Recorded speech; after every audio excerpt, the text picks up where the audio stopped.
demonstrably our collective political victory. It has now become our collective arduous duty. Bilang chairman ng CCC, lagi ko po kayo kasama at anuman ang oras na gusto po ninyo akong imbitahan, lagi po tayo handa.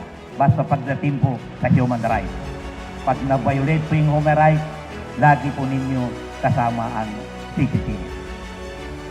We are the Moro people, faithful, resilient, and finally self-determined.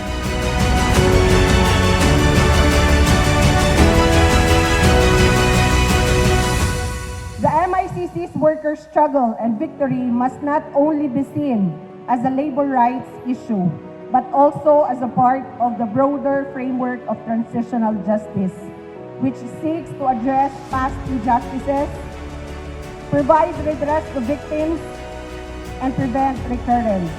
Applying these principles to this case ensures that the workers' sacrifices lead to long-term structural change and that their struggle serves as a lesson for the future. In Islam, if you follow Islam guidance, hindi po dapat sunugin ang bahay, hindi po dapat sunugin ng mga tanim, mga kahoy, mga ano-ano ang area ng tao because that is violation of human rights. And Allah subhanahu wa ta'ala and the Prophet Muhammad sallallahu alaihi wasallam really protected that in everywhere and in any situation na sa panasipa ng mga sahaba.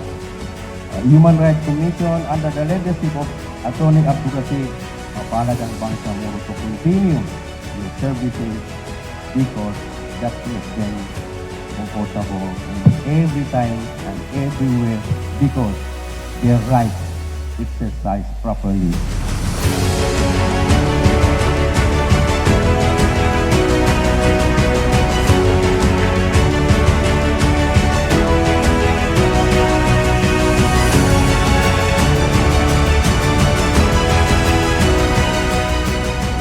Let us unite, for as long as we stand together, the Bangsamoro will never again fall into the shadows of injustices.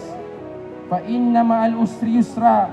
Indeed, with every hardship comes ease. Our people has long suffered the hardship.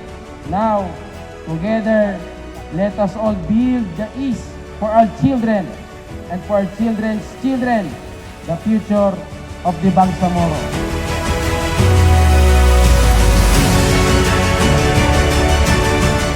Nawa ang dokumentasyong ito ay naging simula ng mas maraming pagsasaliksik, mas maraming pagkilala at mas maraming hakbang tungo sa tunay na katarungan.